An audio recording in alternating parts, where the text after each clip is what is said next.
Action. Cut. Lovely. Hi. Welcome to our new blog. This time, we thought we'd talk a little bit about 3D. Get a good look at your opening shot. Yeah, okay, there you go. Just arm in a little closer. Just watch your back. Hi, I'm Angus. Welcome to the world of 3D. Shooting The Hobbit in 3D is a dream come true. I mean, if I had the ability to shoot Lord of the Rings in 3D, I certainly would have done it.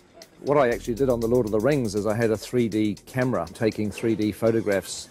Hopefully, one day, maybe even on 3D Blu-ray, we might be able to actually show you some of the 3D photos from 10 or 12 years ago. It's 3D and I've got reading glasses. It's all good. But now, the reality is that it's not that difficult to shoot in 3D. I love it when a film draws you in and you become part of the experience. And 3D helps immerse you in the film.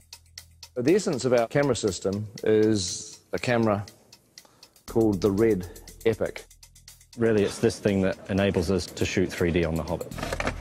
But of course, to shoot 3D, you actually need two cameras. The problem that we have in the cinema world is that the lenses that we use are so large that we cannot get an interocular similar to a human's, which is the separation between your eyes. For us to get the two cameras as close together as possible, they have to shoot into a mirror. We have to use a mirror system, which is a rig that's designed by a company called Reality. one's left eye, one's the right eye. One shoots through a mirror, the other one bounces off a mirror, and so the two images are perfectly overlaid. With using two eyes, we can move the cameras apart and also, more importantly, is find a convergence point. For example, see around someone's face, just like you're looking at a friend. The convergence point is the screen plane itself. 3D forms two places: positive space, which is inside the box, what you see behind the person who's standing on the screen, and negative space, which is what you feel comes out into the audience, an arm, a bullet, or whatever you want. And the whole idea with these rigs is you can change the interocular and the convergence as we're shooting. We can see that separation on a 2D screen with a left and a right eye overlay. So we can do this live throughout a shot, changing our 3D effect the whole way through. Roll sound. We're watching the movie in 3D as we make it. That looks so good. You almost feel like you're in it. A lot of people have an image of 3D being big and cumbersome, and that's true. But we've got a lot of different rigs that we've built for different purposes. It's actually easier in this weird 3D world to have different camera systems for different uses. So this is a camera that we built to go on a crane that can move around and it never comes off the crane. This is the TS5 in a handheld mode. It's our main workhorse camera. It's light, it's small, so it allows Peter to get into very tight, narrow corridors and caves as if he would with a 2D camera. Oh, yes, yes, yes. You know, mobile camera work has always been very important for the films that I've made, and the last thing I wanted to do when we went to 3D was to restrict or change the shooting style. So with the camera doing the help as well, you don't need me to do much. It was very important for The Hobbit that we feel like the same filmmakers have gone back into Middle-earth to tell a new story. We're shooting at the same speed as you'd shoot 2D. Dollies, cranes, Steadicam, we put it on the shoulder and we shoot handheld. The same as we would always shoot a movie. Of course, once you've got 3 or 4 cameras for main unit, you need 3 or 4 cameras for second unit, which is 8 cameras, which is really 16 cameras. This is the world of the Hobbit camera department. We have 48 Red Epic cameras, and they're on 17 3D rigs. This one's called Walter, which was my grandfather. This one's Ronald, my uncle. Emily was Fran's grandmother. Perkins was actually Fran's dog. Witchy Poo, Frank, Bill is my dad. Fergus is the name of one of our pugs. Tricky Woo, that's the name of Pekingese. Stan is another one of our pugs. There's cameras called John and Paul, George and Ringo, who are not relations of mine. Are we having fun? Yay! We're not shooting film, we shoot digitally. We shoot onto these cards, which slot in the side of the camera.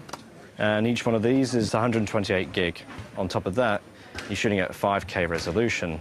A very sharp, clear image. Needs like a chart, but, you know, like 5K's there, 4K's about there, and then your 1080 home TV is down here, so it gives you sort of an idea of the amount of information that we're actually capturing on these. Let's do another one of those. 48 frames, yes. Yep. We're shooting The Hobbit at a higher frame rate at 48 frames per second, which is twice the normal 24 frames. The human eye sees 60 frames a second, so 48 frames is more of a natural progression toward giving the viewer what they would actually see in the real world. The people who have seen scenes of The Hobbit at 48 frames a second often say that it's like the back of the cinema has had a hole cut out of it where the screen is, and you're actually looking into the real world. Once you add stereo, and it gives you that extra ability to control depth, you can devise ways in which it can become part of the storytelling of the film. For instance, in Mirkwood, we really play on the fact that it's a forest that's kind of hallucinogenic almost. It draws you in, it makes you part of it, and you may never get out. What we want is just to stay where you are and then... Stay back! Stay where you are! Mirkwood is a big forest, and it's full of vines and sinister-looking trees, I suppose you'd say. It has a lot of things hanging down, a lot of things coming from all sorts of angles, and it helps us with the 3D to be able to push into that and try and get the audience to feel that they're actually trying to move into the forest with the cameras and give it that dark and look-over-your-shoulder feeling. Colour-wise, with the red camera, tends to eat colour a little, and so we add more colour. If you look at the ungraded footage, the trees look incredibly psychedelic. They look like they were painted in 1967. We wouldn't normally be quite as bold as this, even in Mirkwood, which is an enchanted forest, so it's like we oversaturate. Look! In the movie, they won't look anything like that. They'll be graded down and you'll just get the barest hint of colour in the finished film. Look at me back! 3D 48 frames is pretty unforgiving, and we have to change our whole way to go about coloring these things, because what we found out in early tests that if there wasn't enough red in these pieces, they would punch up yellow and react differently than normal skin with blood running through it. So here's an example. This is Graham McTavish as Dwalin, and we've had to add a lot of red tones to his makeup. So if you notice, if you stick your hand up next to your face, how incredibly pale this man is right now. I've barely seen daylight for the last 6 months, that's fine. Yes. So we have to add the blood in the piece to make him look like a normal flesh tone. It looks freaky now, but on film it's going to read beautifully. Fingers crossed. With the 3D HD stuff, it is amazing how when people's hair moves around on the wigs, it has to actually be the real thing. It has to be real hair. And you find, because the number of frames a second you're using and so on and so forth, if you've got real hair moving around, it just looks real. I've never worked on a film that's 48 frames per second and uses the cameras that we're using. It's challenging to look for fabrics that work. I know full well that a fabric that we bought ages ago for a dressing gown for Bilbo would probably make people feel sick if they saw it on camera. It's got spots on it with a little spot inside it, and it would just be like someone throwing stones at your face, I think. So I've avoided that fabric like the plague. It's in very poor taste! Others are just a joy to behold, and the camera picks it up and the audience could see every last detail. So in that sense, it's really exciting. This film is really breaking new grounds in many ways as far as the technology of the filming goes. But John and I are still working in our time-honoured methods of pencil and charcoal, composing pictures in 2D. And we thought we'd try and come up with some way of actually incorporating a 3D aspect into the way that we were producing the concept art. That might communicate more clearly to Peter and to the other technicians. So what we're doing is 2 drawings. One is in red, one is in blue, and the 3D glasses have a red lens and a blue lens, one for each eye. Don't go too heavy. This is probably the first serious cinema production where the actual concept art has been done in 3D. Rather than sharing just the same office, we're actually sharing basically the same vision. Vision, yeah. There's been a bit of a tendency for me to take on the blue, and obviously, you know, sitting on the right-hand side of the picture, it's easier to actually get your head around the left side. It doesn't make sense when you try and explain it like that. It's a huge help for Peter because we're actually proposing the full depths. I mean, it means Peter has to wear glasses when he looks at our art, but... Yeah. My God, coming at you, look at that. Whoa!